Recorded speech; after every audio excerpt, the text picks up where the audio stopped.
রাজ্যিক নেতৃত্বকে ছেড়ে রাজ্যের সংখ্যালঘুর প্রধান সমস্যা দেখার জন্য রাহুল গান্ধীকে আহ্বান আজমলের। রাহুল গান্ধীর প্রতি বদরুদ্দিন আজমলের বিশেষ বার্তা। হাইলাকান্দিতে সংবাদ মাধ্যমের মাধ্যমে রাহুল গান্ধীর উদ্দেশ্যে এই বার্তা প্রেরণ করেন। এআইইউডিএফ দলের সুপ্রিমো মন্তব্য করেন, সংখ্যালঘুর ভোট চেয়ে অসমে এসেছেন রাহুল গান্ধী। কংগ্রেস এখন ন্যায় যাত্রা করছে, কিন্তু বিগত 60 বছর থেকে কংগ্রেস সংখ্যালঘুদের উপর অন্যায় করে আসছে রাহুলের দল। এই অন্যায়ের জন্য দেশের বিভিন্ন রাজ্যে কংগ্রেসকে বহিষ্কার করেছেন সংখ্যালঘু ভোটাররা। অসমে কংগ্রেস সরকারের দিনে বিভিন্নভাবে সংখ্যালঘুর উপরে নির্যাতন হয়েছে। সংখ্যালঘু নির্যাতনের দায়ী দুই প্রাক্তন মুখ্যমন্ত্রী যথাক্রমে হিতেশ্বর শইকিয়া ও তরুণ গগৈ। রাহুল গান্ধী অসমের সংখ্যালঘুদের সমস্যা সম্পর্কে অবগত নয় এবং থাকলেও রাজ্যের কংগ্রেস নেতারা তাকে ভুল পথে পরিচালিত করছেন বলে দাবি করেন বদরুদ্দিন আজমল। তিনি আরো বলেন, অসমের জনগণ রাহুল গান্ধী দেখতে যাবেন। প্রয়োজনে অসমের মেয়ের বিয়ে হবে রাহুল গান্ধীর সঙ্গে, কিন্তু তাকে অসমের জনগণ ভোট দেবেন না। এদিকে আবারও নিজের মন্তব্যের বিপরীতে গিয়ে ধুবুরি, নগাঁও এবং করিমগঞ্জের বাইরে 11টি সমষ্টির সংখ্যালঘু জনগণকে কংগ্রেসে ভোট দেওয়ার আহ্বান জানান আজমল। উল্লেখ্য, আগামী লোকসভা নির্বাচনকে নিয়ে এআইইউডিএফ এর সাংগঠনিক সভায় অংশ নিয়ে শুক্রবার রাতে হাইলাকান্দি আবর্ত ভবনে উপস্থিত হয়ে সংবাদ মাধ্যমের সঙ্গে এই মন্তব্য করেন মৌলানা বদরুদ্দিন আজমল। রামধন দাসের রিপোর্ট, নিউজ অবিকল। ন্যায় নাই অসমত রাহুল গান্ধী জানে নেকি কিমান ন্যায় কৰি আছে আমাৰ লগত? 60 বছৰৰ পৰা যে অন্যায় আমাৰ লগত হৈছে, right from the Nellie. Indira Gandhi যে আহি কৈছে, সেই সময় কংগ্रेसত এজন ভোট देने वाला नाছিল। बोले आप लोग निकल के आइए, हमारे मुस्लिम लोग निकल के गए तो वोट दिया, और इंदिरा गांधी जी ने शोट किया था कि मैं एक एक वोटर के साथ में एक बंदूक वाला, आर्मी का बंदूक, कोई बंदूक वाला वो आर्मी आज तक आया नहीं, तो सब मर के खत्म हो गए होंगे। इंदिरा जी भी नहीं है। और उसके बाद इसी आसाम में गोगोई साहब ने 2 मरतबा टर्म पूरा किया, और सैकिया साहब ने और गोगोई साहब ने 3 मरतबा पूरा किया।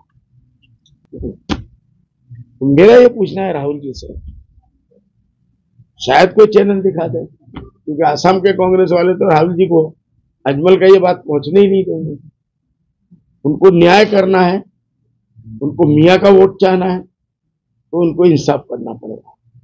न्याय नेली का करना पड़ेगा, न्याय घोषपुर का करना पड़ेगा, न्याय जो है वो बीटीएडी का करना पड़ेगा, बीटीसी का करना पड़ेगा, सलाबेला का करना पड़ेगा। आज भी 30-35 साल से लोग कैंपों के अंदर है, किसी ने उनको न्याय नहीं दिया।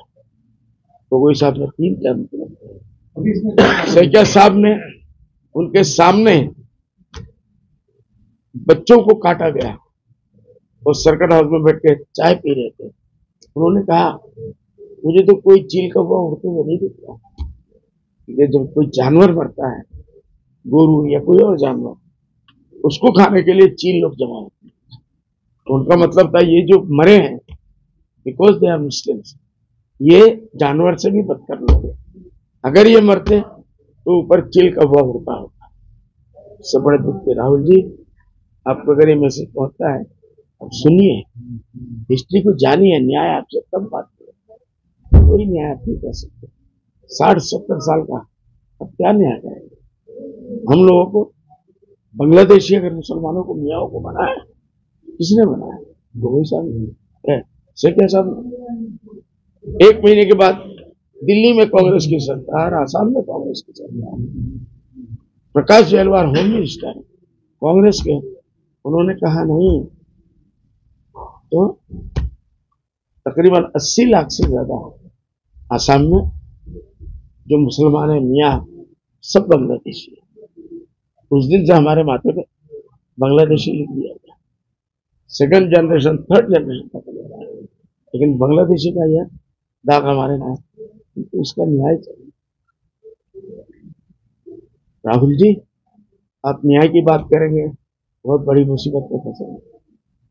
60 साल असम के मुसलमानों ने आंख बंद करके आपकी पार्टी को बार बार वोट दिया, और आपके मिनिस्टरों ने कुछ नहीं किया।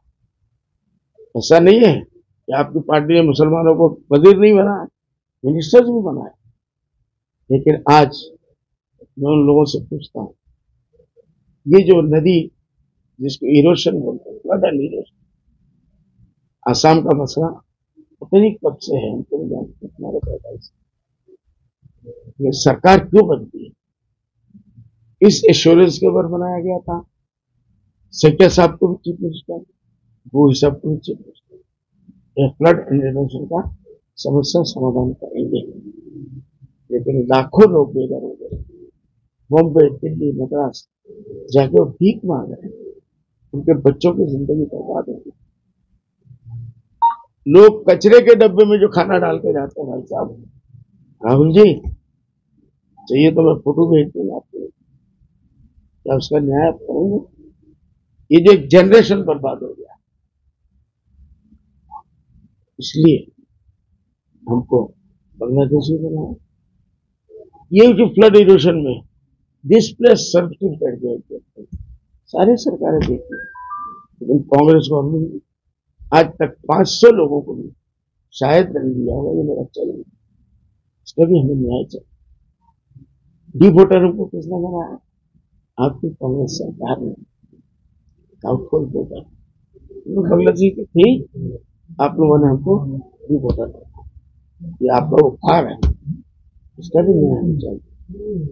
एनआरसी के नाम से हमारा नाम, लाखों को लोगों का नाम काट दिया गया। क्यों? महंत साहब ने 1 लाख 5 साल में 1 लाख लोगों को निकाला एनआरसी के लिस्ट से।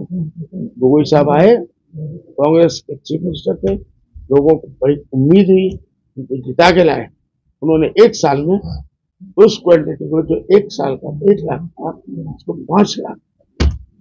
राहुल जी, हमें इसका भी इंसाफ चाहिए। डिटेंशन कैंप आज साउथ ईस्ट एशिया में सबसे बड़ा डिटेंशन कैंप किसके लिए बनाया गया आपको मालूम? और क्या बनाया, किसने बनाया? गोगोई साहब ने बनाया। और हम मुसलमानों के लिए, हमारी माँ बहनों के लिए। हमारा पॉपुलेशन इंडिया में कितना? 18% मुस्लिम, 33% आसाम में हमारा पॉपुलेशन। लेकिन डिटेंशन कैंप में आप जाओ, 98% आज भी जो बूढ़े बूढ़े माए और कई जवान, उनकी जिंदगी बर्बाद हो रही है। ये किसने किया? हम लोगों की तादाद 33% है पॉपुलेशन का, ऑल इंडिया लेवल पे ओनली 18%, लेकिन जेल में जाने में हम लोग 98%। इसी किस्म की बहुत समस्या है, जिसके लिए गोगोई साहब को, राहुल जी को पूछिए हिस्ट्री। उनके एक तरफ गोगोई साहब को खड़ा करें, गौरव गोगोई को, एक तरफ शेखर साहब के बेटे को खड़ा करें, और पूछे ये बातें सच है। अगर है, वो कहते हैं कि मियाँ हमारे साथ है, कौन मियाँ है मुझे नहीं मालूम, लेकिन इतने जुल्म के बाद भी अगर कोई मियाँ कांग्रेस के साथ रहता है, तो इससे बड़ा मुसलमानों का दुश्मन कोई, वो मियाँ नहीं है, मियाँ का दुश्मन। कुछ पैसे के लालच में वोट देगा, लेकिन अब वो दिन चले गए, अधिकारी मानो बुझाई नहीं होगा। तो इसलिए हमारा ये कहना है कि राहुल जी आप आए हैं, वी वेलकम यू। आप एक शहजादे हैं, और मेरे ख्याल से तो 100% जानते हैं, लेकिन उनके असम की यूनिट उनको मिसगाइड कर रही है कि आपके आने से जैसे नदी में कोई पत्थर मार दे तो थोड़ा सा आजू बाजू पानी उछलता है। तो ये लोगों ने 5 साल में कोई काम किया नहीं, 50 साल से मुसलमानों को बर्बाद किया।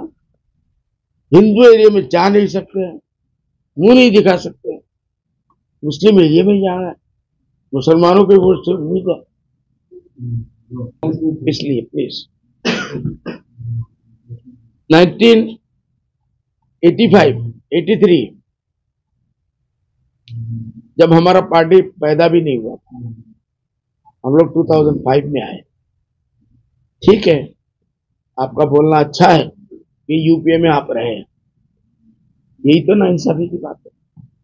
इसी का दुख है कि 5 साल नहीं 15 साल साथ में रहते भी हम इस कांग्रेस गवर्नमेंट से कुछ नहीं कर पाए।